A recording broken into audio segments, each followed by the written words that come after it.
Alright, here we go. How the Wolf Stole Christmas. The Ballad of the Monsters. Savion. I prefer the term antihero slash Kaylie. 2,102 words.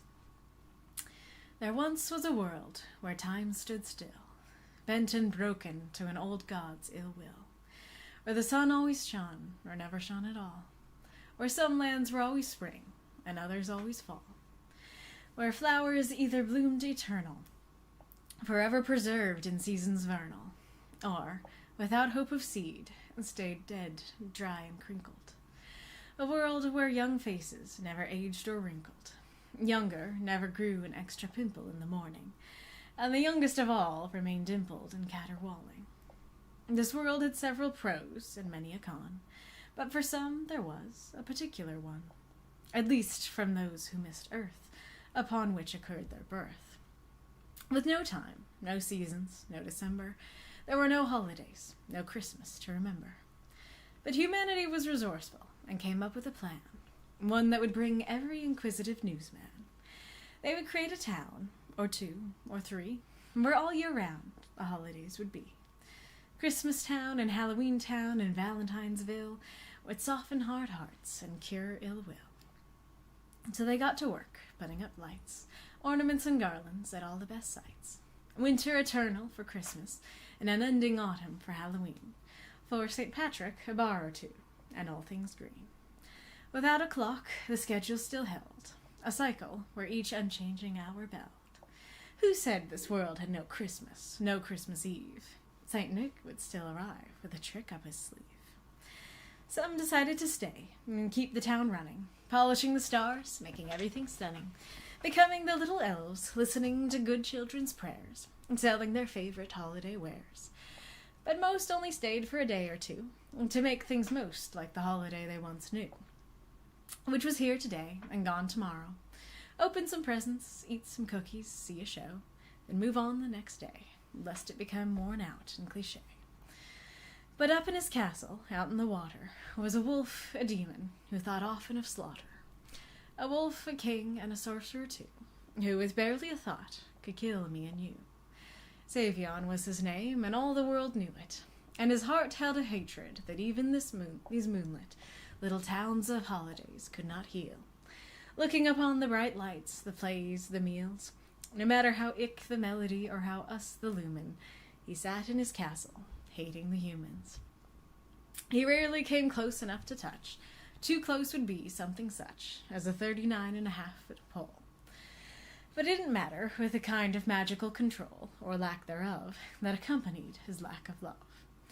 Often he killed them while watching from afar, like a malevolent villainous too-hot star. Humans, he snarled, for he hated them so, are evil and selfish and just have to go. Why did he find humans so deplorable? Why were his punishments so violent and horrible? Many thought his soul a dump heap, fuller than a plump sheep, and rendered entirely uninhabitable of anything but the worst rubbish imaginable. His magic more dangerous, his heart more full of bile, than an angry smile or a ticking seasick crocodile. Few took a moment between crafting plots to realize his soul was mangled up in tangled up knots. But what he really wanted, more than blood or death, was humanity's best. He hoped they were capable of something better than hitting their children and breaking the backs of their debtors. Surely they were capable of being kind, or even just nice, of, before speaking at or acting, thinking twice or thrice. Surely a race so creative and dexterous was capable of more than pride, greed, and the next lust. But over and over they kept disappointing him. So when he killed, it was often to teach a lesson, if only they would choose to listen and lessen the cruelty, the selfishness, the pain. They needn't be slain. Either that, or his killings would remove the worst from the world, so their darkest plans could never be unfurled, and the few who had some goodness, some innocence, could have some protections, some recompense. Not every murder he committed was entirely willed and witted. Sure, his magic would kill when he wanted, but even when he didn't, he was still haunted by its presence, never leaving him, because he didn't have the right limb. If he merely had a fleeting hateful thought, death and destruction could often be bought. To a random vexation his magic would respond, because he had no hands, no wand. So he best think carefully and will well, lest his thoughts turn into spell.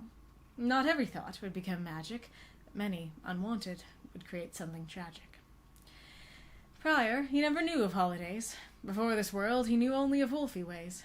But with his magic, his clairvoyance, he watched the towns, and his thoughts grew angry beneath his invisible crown. These humans, they only care about presents.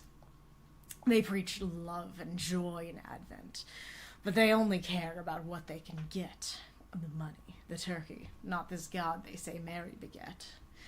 Oh, the turkey, the food, maybe that was the worst part. They feasted on ham and gingerbread and warm treacle tart, as if it was as easy as going to the store, or it all just appeared one day in their drawer. Like all those foods didn't cost lives, some animals' beloved wives, to land on their table, or a goddess's power to even be able to make ginger and wheat and peppermint grow.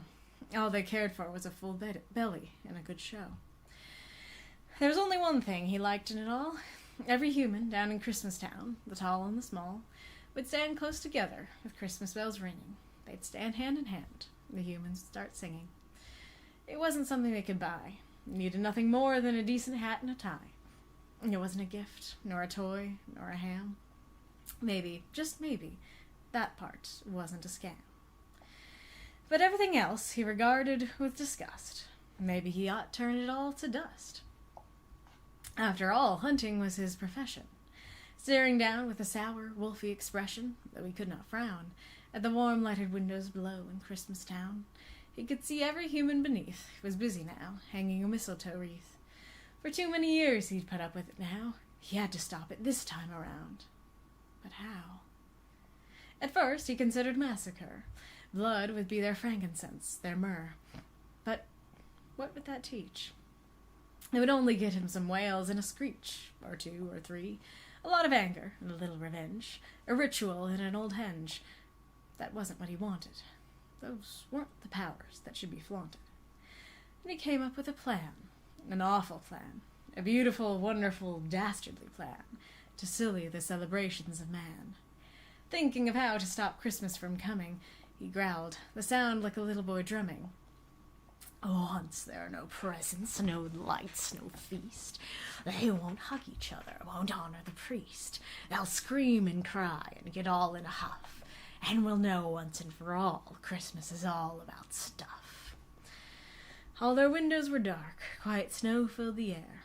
All the humans were dreaming sweet dreams without care. When he viewed the first little house on the square, "This is stop number 1, the old savvy Claus hissed, double-checking his only naughty list. So this time no killings, no maimings occurred, just a little thievery, and the lesson would be learned. He need not arrive on sight, nor go down the chimney, though, despite being a monster, he was rather skinny. He needed no sleigh, no skies to be clear, though with his antlers he would have made an excellent reindeer. All from afar he could ruin their days, their caroling, their skating, their Christmas plays. So, as they all were asleep in the night, their presents, their feasts, their trees all took flight.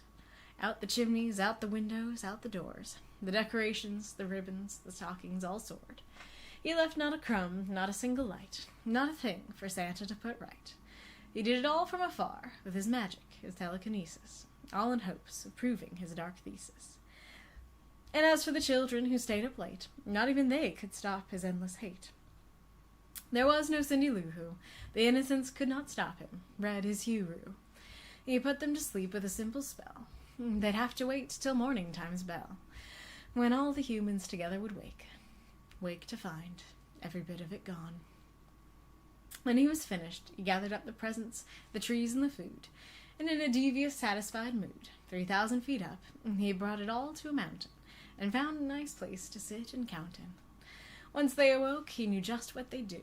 They'd scream and they'd cry and they'd demand just who had the audacity, the capacity, the mordacity, the rapacity to accomplish such a task. And the wolf would then bask in a job well done, well met and well won. So he perked his wolfish ears, listening across the world for the sound of tears. There was indeed screaming, bellowing and bawling where there should have been beaming, all wailing, wondering, where is everything gone? Who did this plundering? What could we have received? especially the kids who'd never aged past 10, the ones who really believed. And the wolf sat back, and sat and watched in satisfaction. But deep down in his heart there was a fraction, a tangled, mangled piece, that longed for kindness and hope and charity, that sank, disheartened, disappointed, because that little tiny piece was hoping that he maybe just might have been wrong. And he heard a sound rising over the snow. It started in low, then it started to grow. A song. In the square, without any lights, without any feast, without any tree, without any gifts, there was music. It was a Christmas song they'd all heard before. It wasn't a selfish, prideful thing, nor was it the best song they'd ever heard. To the sound where other humans lured. It was simple and sweet and soft as a feather, and broke through the clouds despite the dull weather. The others arriving lifted their voices, none in crying, all in rejoices. There in the square they all came together, shivering and smiling, whether or not Nick remembered the details, caroling and laughing and telling old tales. Yes, in the night it seemed there was a theft, but they made do with what they had left. No lights, no stockings, not a drop of eggnog, not a hog nor a log left by the old dog. But they had each other. And Savion realized, as he listened to their song, that maybe, in this case, he was a little bit wrong. Maybe Christmas was more than presents and trees. Maybe they truly wanted to celebrate in these low degrees, family and friends and all that was lost, love, joy, and kindness remembered in the frost. And he saw why they needed these special days, as a means of forgetting their wicked ways. For in this one moment, this one morning, they remembered there was something more than the decorations adorning the walls, the floors, the fireplace. Something more than their lives' endless race. More than their tongue's cruelty, and the darkness that plagued their hands' ingenuity. Christmas, between the sweaters and the letters, reminded them they were capable of something better. So when they returned to their Christmas homes, they found all their presents, their watches and combs, back like they never left under the tree, the stockings in a row neath the chimney. Not a wreath, not a cherry, not a sparkle out of place, and joy alighted on every human face, as they lifted their hands and thanked the stars in the skies. But those who were wise knew both thief and savior had hallmarks of a certain big bad wolf's behavior. But most shook their heads and joined the celebration, knowing questioning might still lead to extermination. It was true, humans on the whole were still a bit of a bust, but from that day onward, Savion always did love that little town of Christmas.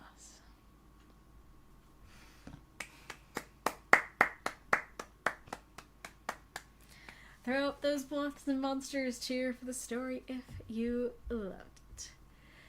Hello, tiny nuggy. Beware the sharks raid. Beware the sharks. Aw, thank you so much for the raid. I really appreciate it. Yeah. We had a Christmas event where we wrote a bunch of stories, and so I was just reading some of those stories, and the people unlocked my story. Yes, a seasick crocodile comes straight from the Grinch song. There were a couple lines, like the 39.5-foot pole was also from that as well. Well, actually, I have a note. I think my note explains it, so let me read that.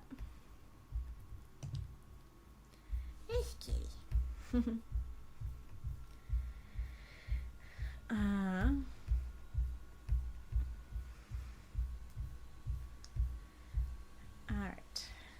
So I said, this is my retelling, of Dr. Seuss's How the Grinch Stole Christmas, but with my characters and world. It's mostly using my own words, though there are some lines from the Dr. Seuss book, or from the book but altered. It also uses some lines from You're a Mean One, Mr. Grinch, and that's my intended song challenge use. And it was more challenging than you might think to incorporate. Thank you, Marks, for helping me figure it out, and for helping me edit the story in general. Word bank use. I honestly just started writing this without thinking about the words, and I'm delighted how many came up naturally, though I added some on subsequent edits. Why did I decide to do this? Well, MakeACam often helps me edit my weekly stories before I post them, and is just an awesome friend who reads and enjoys my stories in general. Often when we mention Wolf Savion during his time in his castle, Mako will joke along the lines of when he was up in his castle hating the Who's. Once the Christmas event started, I realized I could actually write something with that little joke. I thought I'd have to write a Grinch AU, and was surprised and delighted to find this totally works in canon. It even answers a question of mine, because those holiday towns have actually existed in my universe for years. They were indeed created out of my desire to write holiday stories for this world, but unfortunately I haven't done much with them prior. I was wondering how Wolf Savion would view Christmas and Christmas Town, and honestly I think this is accurate to how he'd canonically interact with it. But at the end of the day, what matters is, Makeham, this is meant to be a Christmas present for you. I hope you like it. Thank you for all the help and support you always provide me in my stories. I appreciate it more than I can explain aloud. Merry Christmas. My questions this week are more broad. I'm mostly wondering what worked, what didn't, what your favorite rhymes were, and if there were any rhymes that fell flat or made you cringe. I was informed after I wrote my first draft that the Zeus poem actually has a specific meter/rhythm. I didn't want to overhaul the entire thing and to put it in that meter, though that could have been a fun extra challenge, especially if I had done it from the beginning. Did it work without? Thank you to anyone who reads and reviews this. So feel free to share any thoughts, any praise and critique over the story overall.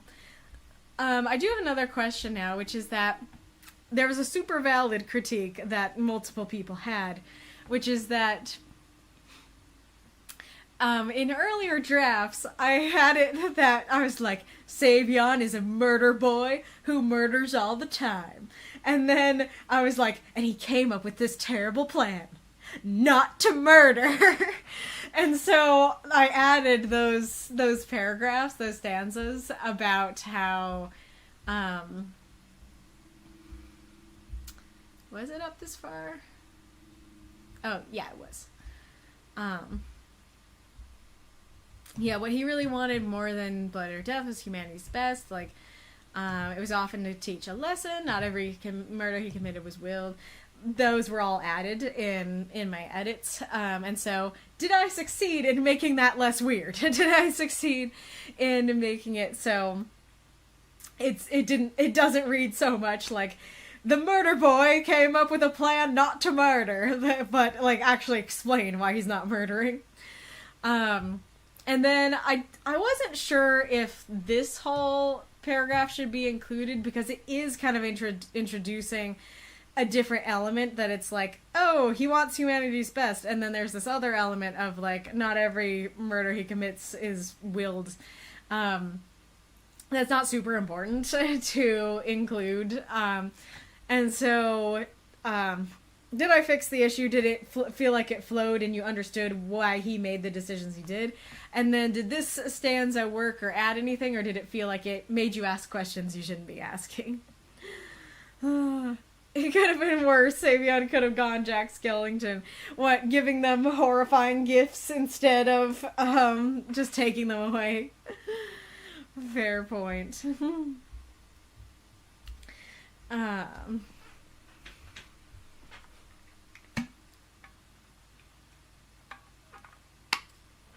Oh yeah, another thing that I tried to add, again, I think I felt like was a fair critique, is that it's not as impactful in this world because, like, the Christmas town is there the whole time. It's not like a single day that they're losing.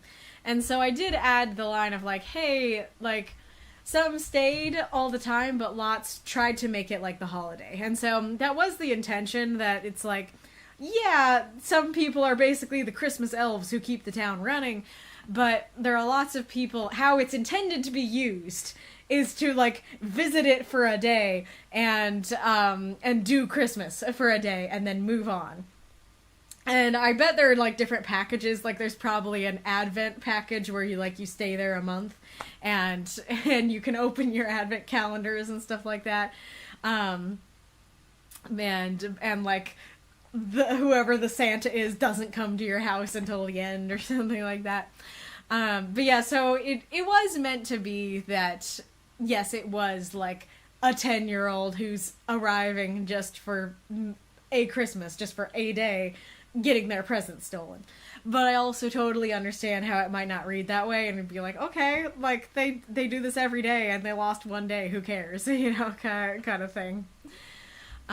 So there's a question if that worked.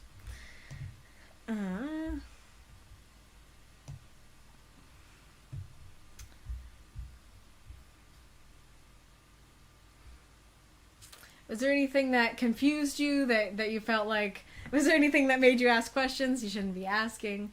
Was there anything you particularly liked? Oh yeah, I added the Earth thing as well to convey that they were from Earth, but that might have been a little awkward. Also, so I forget if it was one person or multiple people. I think it was multiple people who were saying like, you were referencing Nightmare Before Christmas with the towns and stuff. I actually wasn't. Like, it literally was just me going, I want to do holiday stories in this universe, and those names made sense. And I've, like, started holiday stories for these characters and not finished them multiple times. But a lot of them have started with, somebody, like, saying something about the holidays and Savion being like, well, you could go to Christmas Town. And then being like, Christmas Town? Like, Nightmare Before Christmas, Christmas Town? Like, I don't know what that is, but maybe. You know, that kind of thing. So, there is a connection, but it wasn't, I didn't write them that way intentionally. I didn't write them that way as a reference. Yes, ads incoming.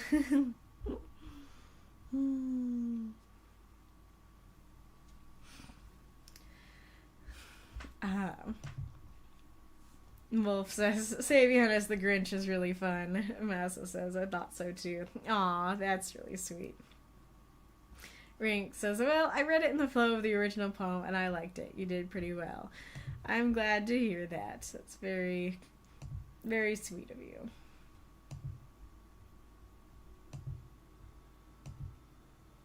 Well, that was weird.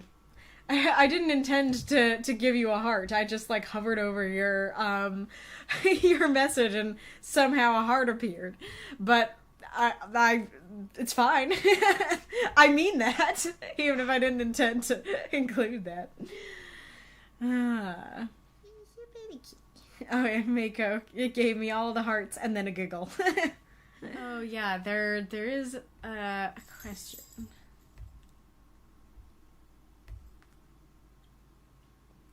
Oh yeah, Dump Heap was also from the Grinch song. And the rubbish thing, too.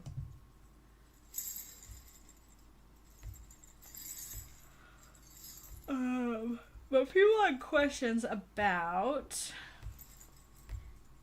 the Christianity. So I wasn't sure if that felt like it was just thrown in there, and my beta reader was like, no, it's fine. Like, and then other reviewers were like, suddenly Christianity. So I'm curious what you guys in the chat think. Was it weird to talk about this or not? I just included, I mean, granted, I am a Christian, and so I totally understand if I included it where I shouldn't have. I was just thinking that he would be looking down at Christmas, and they'd be like, Christmas time is about Jesus. And then, like, read the story and stuff like that, and he'd be like, no, it's not. It's about the presents. And so, yeah, just kind of him going off of what other people say, and it's like, well, they say it's about this God that this Mary person beget, but they're not practicing what they preach. I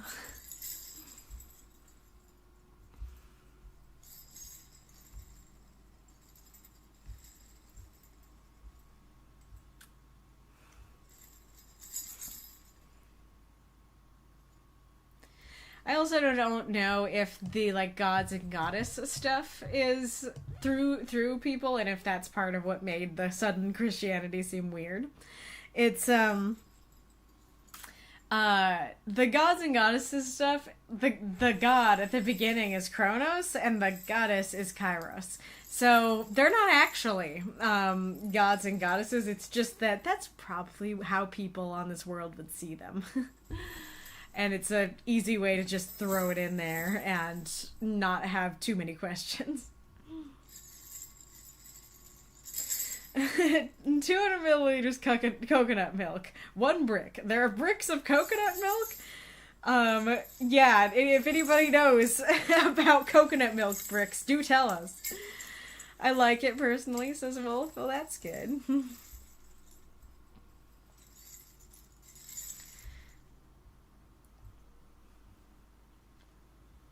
Oh yeah, what'd you think of the change that I did change it to him liking the singing rather than it being one of the list of things he hated? So a lot of that had, well, oh yeah, this was all this was from the Grinch, and then same with this part and this.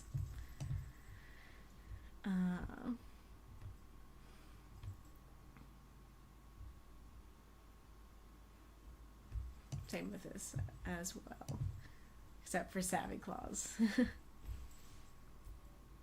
Oh yeah, I don't know if it was confusing to mention like his antlers and stuff because that's not common for wolves to have, and I don't know if that throws you.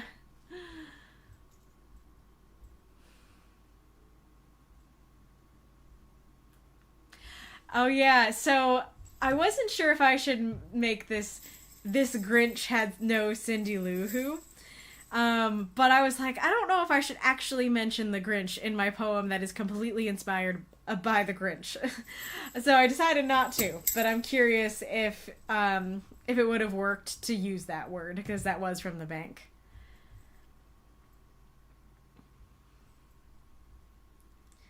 Savion's one of them Ghibli wolves.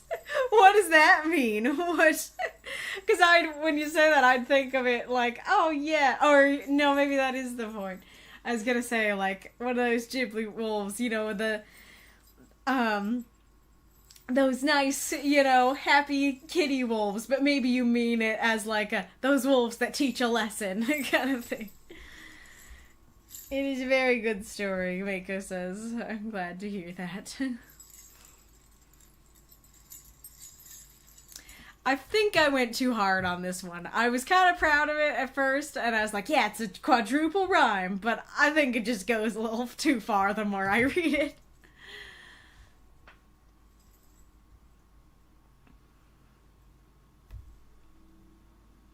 Yeah, did you find the ending powerful? That would be another question.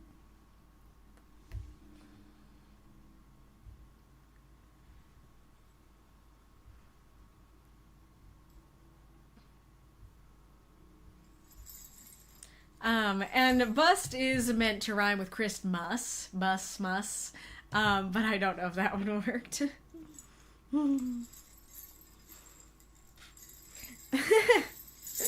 Brought you to 8 bricks of milk. Amazing. Alright, but you can feel free to keep answering the questions if you're working on an answer, but thanks for unlocking my story and letting me read it to you. I appreciate it. But yeah, that'll be the end of our stream then for the day.